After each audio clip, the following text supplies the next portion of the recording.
Hello everyone and welcome to part 3 of my Halloween special. And what we're reading now is Forever Dawn by Argon Glow.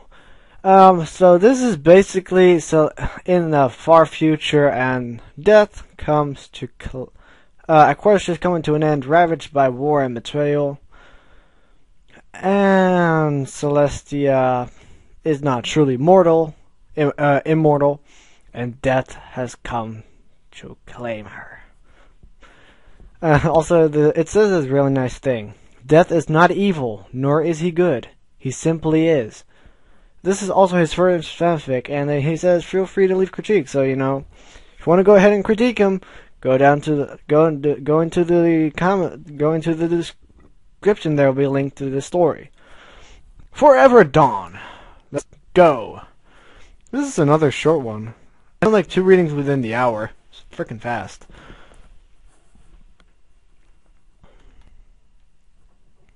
Ooh. Let me pull up my screen here for a second. Amid the silent streets of Camelot, death stalked. The sound of his bony hooves on the gray, cobbled pavement echoed in the silence at the early hour. No wind was stirred up by his passing, and no shadow was cast beneath him by the early morning light. The sun had yet to rise, and only the faintest of glows suggested it was waiting below the horizon. The tall, black-robed figure of off-white bones went unnoticed by the remaining inhabitants of the city. This was as it should be. Death's approach was rarely seen, but he never failed to be present when the pony's time came. It was the first thing a pony would see when the spark of life fled their body. It served as their final companion as they passed on to realms even death did not visit. Death's dimly burning, eyeless socket had seen it all, more truly than any other. He'd watched souls beyond counting come and go like shining flowers, budding in the dawn of childhood, brilliantly blooming in the daylight of life, waning and withering in the twilight of old age. Death had met Equestria's ancient heroes.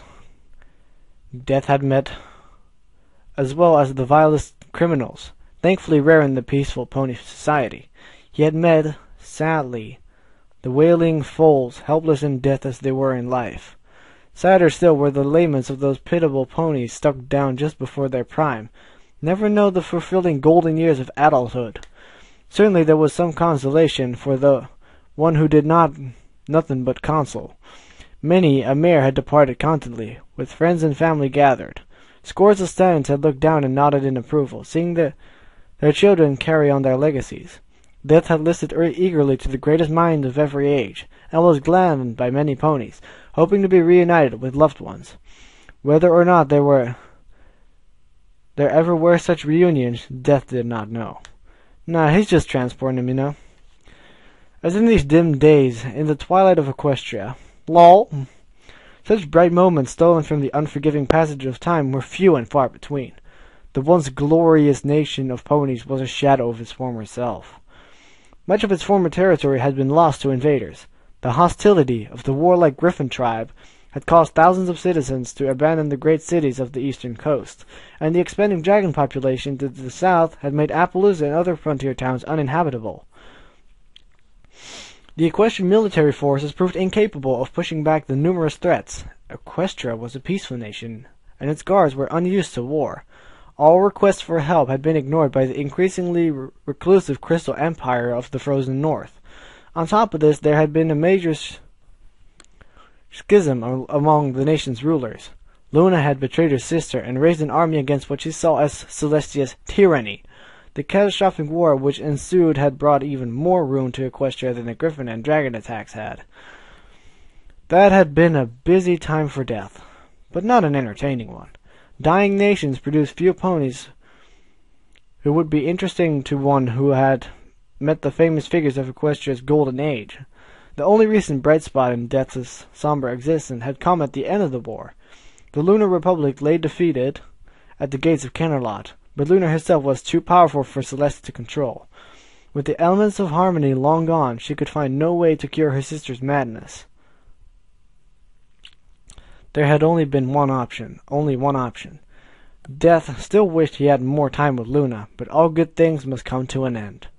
Death knew this better than most. So now Luna's dead as well. Very nice.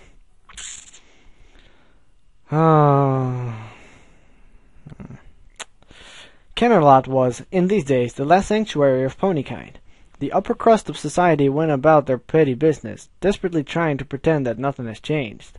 They were woefully ignorant of the refugees packed into the slums in the lower parts of the city. The common ponies had only the solace of knowing who the real ruler was. Celestia held the nobles on a tight leash.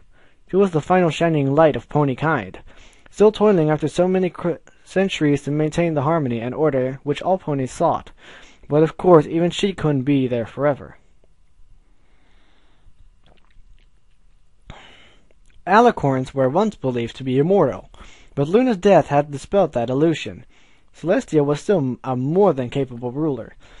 Yet no pony could fail to notice that the reluctance of her wings to stretch as she raced the sun each day, or the weariness in her voice as she held court in her palace. As each day faded to a deep moonless black, Celestia retired to her chambers with a coat ever so faintly grayer than it had been when she rose. Death would never wish for her to die. He was not an evil pony. He was glad to wait for his first and final meeting with the Princess of the Sun, knowing that every day she carried on was one more day the pony race might endure. As fate would have it, however, Death was not kept waiting long.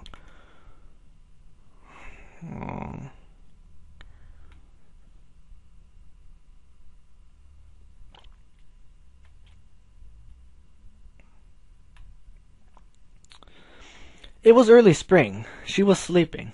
Death stood on bony hooves at the front of the Solar Princess's bed.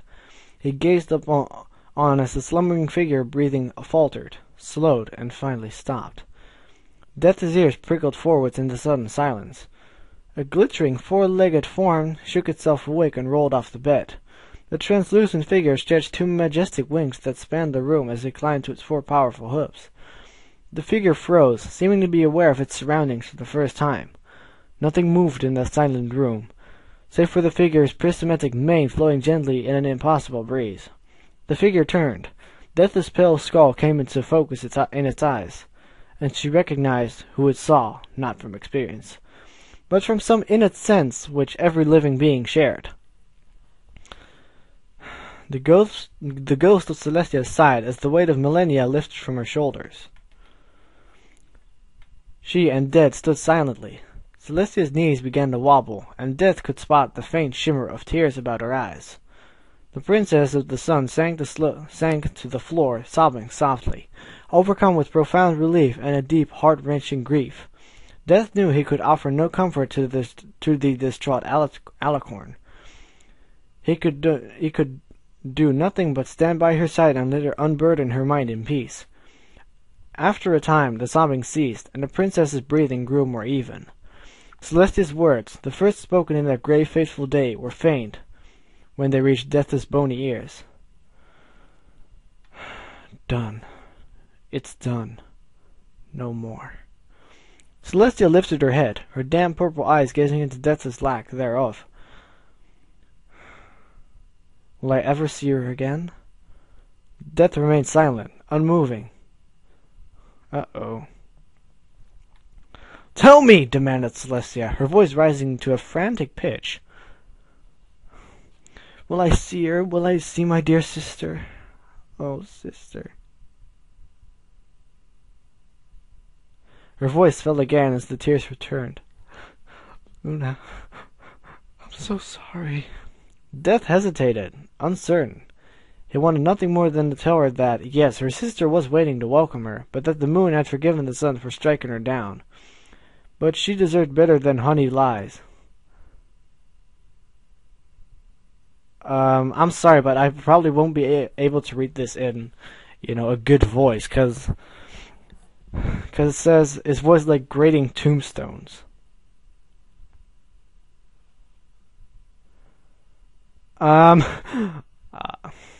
Fuck. Let me think. What's a good voice? Maybe something like, I do not know. Fuck, I can't keep that up. I'm just gonna do it in like a kind of deep voice. I do not know. Death spoke at last, his voice like grating tombstones. Not a soul passes by that does not ask me what comes next. I must answer you the same as I answered them. I do not know. Celestia took little solace in Death's words as she slowly regained control of her breathing. She slowly stood, turned, and walked out to her balcony. She stood there, looking upon her once glorious city. The great marble towers of Kennerlot shone faintly in the half-light of the early morning. The sun had not yet been raised, and lay just below the horizon. "One more time, old friend," said Celestia softly.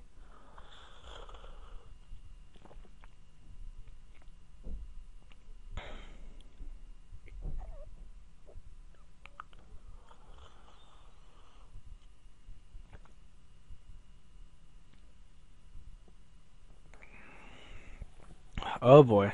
Now it's about to get really sad. Don't mind me, just pouring some more stuff to drink.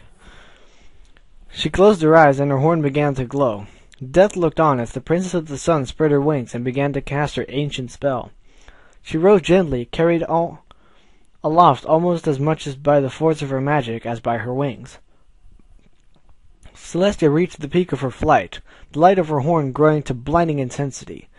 The brilliance faded, and she touched back down to the balcony. She opened her eyes and gasped at what she saw. The sun was not high in the sky as it should be. It had hardly moved, with only half of it above the horizon at all. Death could spot tiny sparks of light lifting from Celestia's ghostly form.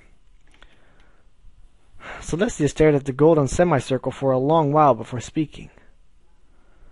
"Will it never rise again?" she asked. "Is this the pitiful end of ponykind, this half-light?" "It is better this way. Would eternal day or night be better?" responded Death. Celestia's outline was wavering, and the orange sky behind her could be seen more and more clearly. Death knew what was coming, but he continued. Aw. Fuck, this is gonna be so difficult. Equestria has had its turn. The ponies' race history is on its final chapter, but there are more stories to be written.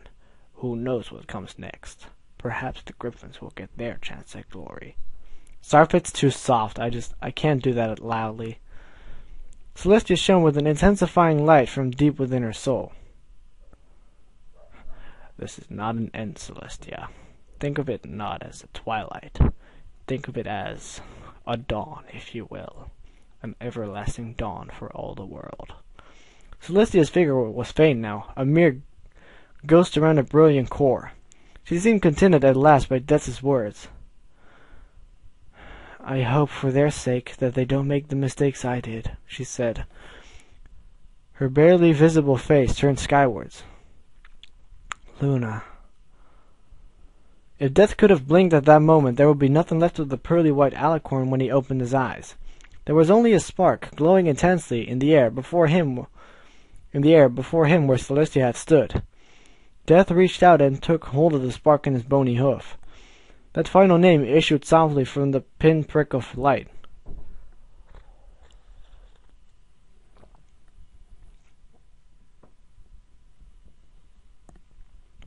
"Luna, Luna."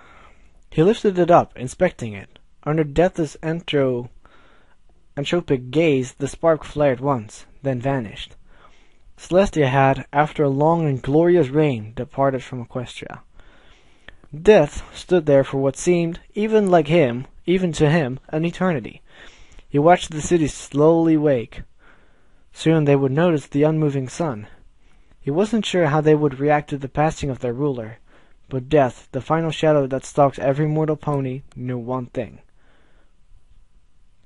His task, which he had performed since nearly the beginning of time, was almost at an end. Yeah, 'cause I guess he's just death for ponies, not death for other creatures, I guess. And with Ponykind extincting, I guess, you're nearly done. So yeah, that was pretty sad. It's depressing, And the voice, I wish I could have done the voice of death better, but no, I can't make myself sound like, fucking rocks rubbing against each other. I'm sorry, this is the best I can do. That's really the best I can do, but yeah. That's the end of part 3 of my Halloween special, and I hope to see you guys in the next video. Later!